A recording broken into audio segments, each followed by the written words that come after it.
Okay, good. So, as she said, good morning, good evening. As you can see, I get the luxury of being here by myself today because Josh is in the transit of travel, which is kind of fun and exciting for everyone, including myself. But there's no better time to talk about this than now because people pleasing is a subject that is great for me. But before I begin anything, may I scan all of you?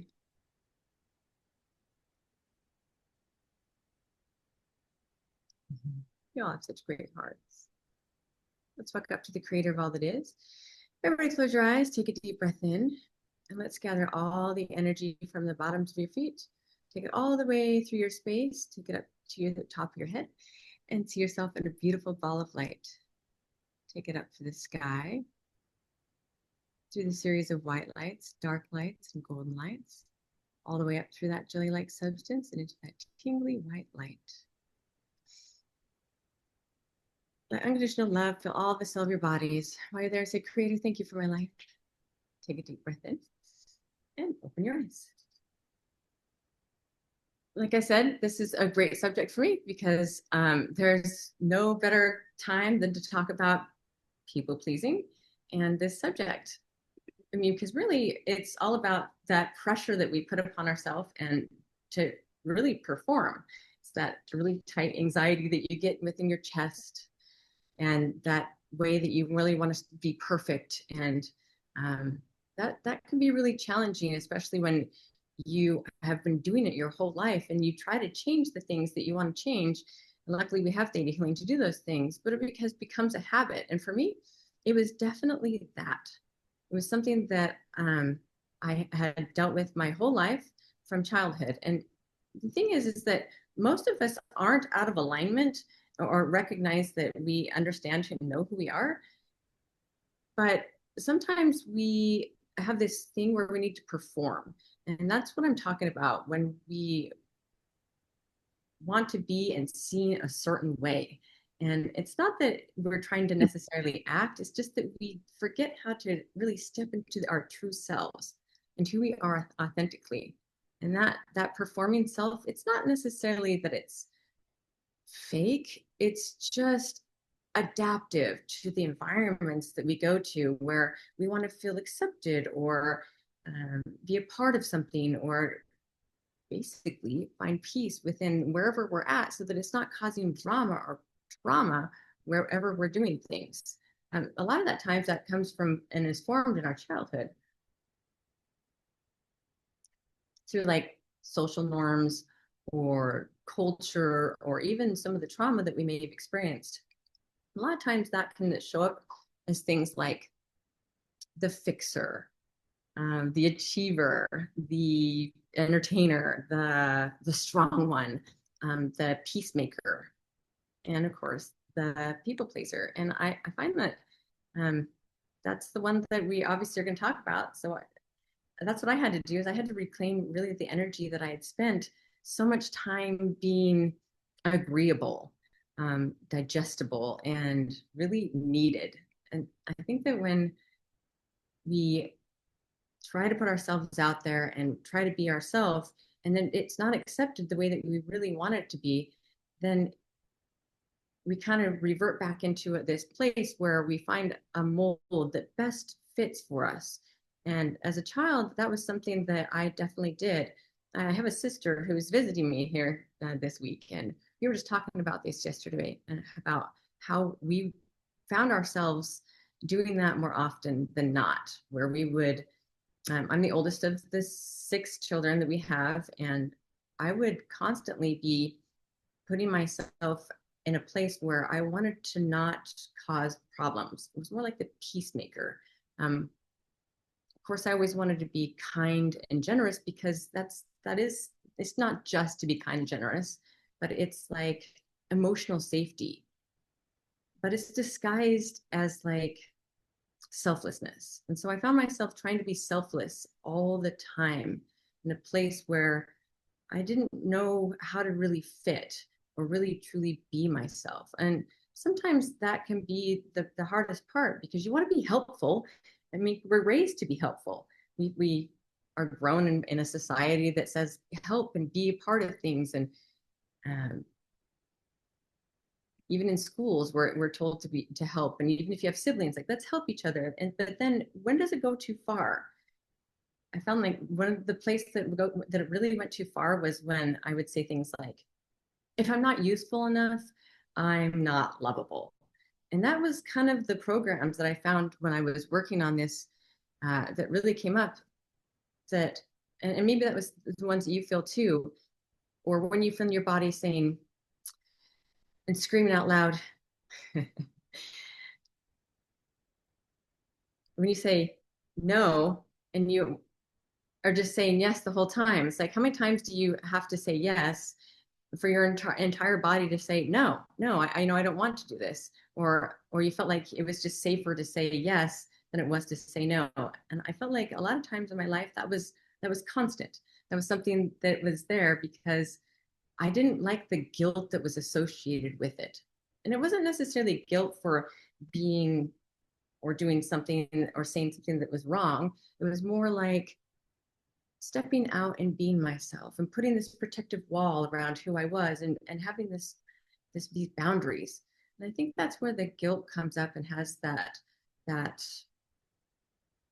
prioritizing of yourself when you say no.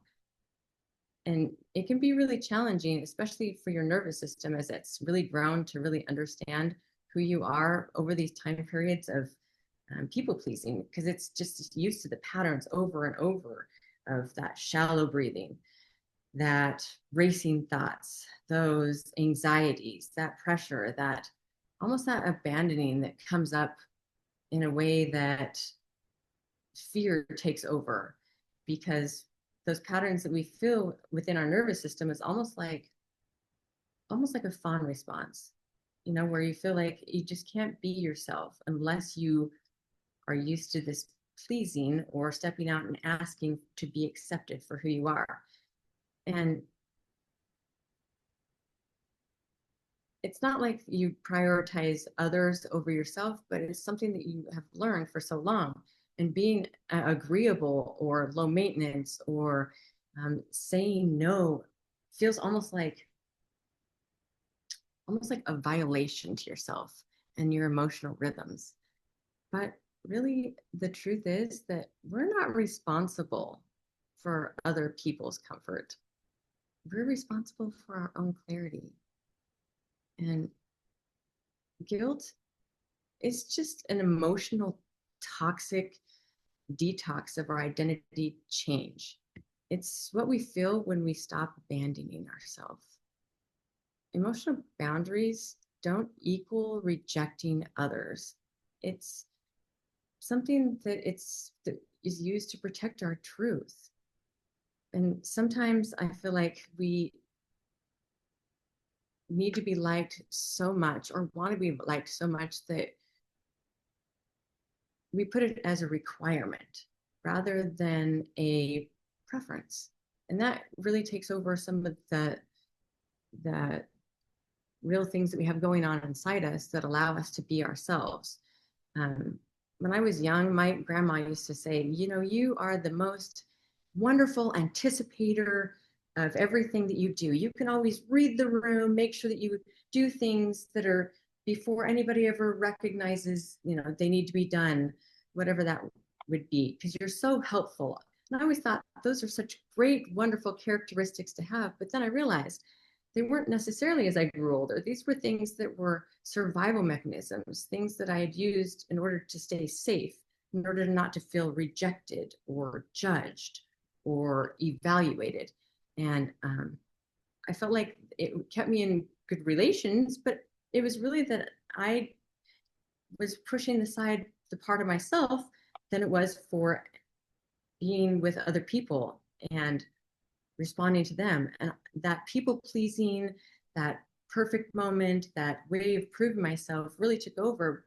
And that anxiety, anticipation, hypervigilance was the way that I always just kept feeling every time that I would do something for somebody. But it was like not allowing myself to be free. And sure, it works for a little while, but then the long and like the short term, but then the long term shows up and it's so emotionally exhausting. You have identity delusion and you get really disconnect from yourself when people pleasing and wanting to be seen and loved and accepted, and the need to have people around you that do that. And I guess that really allowing that authenticity and connection is great, but it's not if you can't be your full self, because then it just has a relationship of shallowness. And perhaps you felt this too and allowed this in your life, and um, this desire to be accepted and where you perform. And you felt like it came at a cost for you, and that you felt like you overthought every word, every decision, that you just had to step out of yourself and not really truly feel free to be yourself, that you had to perform everything from the way that you sat to the way that you did everything in your life, that you just were fearing conflict over dishonesty. And I feel like that then it was just like, for me, it felt like I was editing myself constantly. And maybe you feel that way too. Like almost like you were emotionally trying to be user friendly, if that's the best way to say it in best terms. But I think the most painful part about it is even if someone was to say something of praise, you just don't feel seen. You don't feel heard because you never really showed up fully as yourself. And how can you really be seen if you can't show up for yourself? If you're so busy pleasing others, and because there's a balance.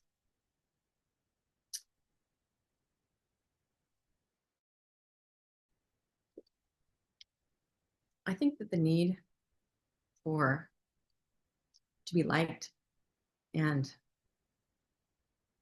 the trauma that goes along with it isn't always have anything to do with ego. I think it has everything to do with the emotional survival that goes along with it.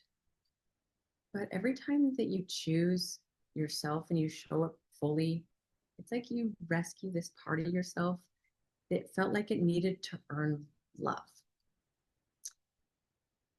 And actually, let's just give some downloads. Would you guys like to know that it's possible that you can truly honor yourself, your words, your actions, and alignment and support with your authentic self without feeling like you have to necessarily feel guilty or need to be liked? Is that okay? If you like that download, say yes, nod your head, put your thumb up, whatever it is.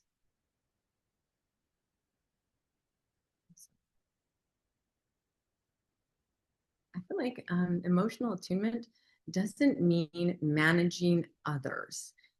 It really is more that deep honesty that you have within yourself. Um, when we build relationships based on truth rather than performance, we step into our power. We choose alignment, and instead of that approval that we seek. And I am so grateful that we get to have theta healing because we get to choose to change that type of stuff, because then we no longer are choosing the way that we've been raised or the traumas that we've had, because you don't need to choose easy to be lovable or to earn it, because love that costs your truth, it's not love, it's transactional, and you're already lovable just the way you are. You were already designed for love, to be accepted, to be exactly who you are. And I think that that's the most beautiful part. Sometimes that's hard for us to hear. And even in the stillness and the becomingness of being perfect and knowing who you are, I think that can be the most challenging, is just knowing that we came and recognizing that we were already lovable. At least it was for me. And people pleasing can be one of the most challenging things as a habit to break.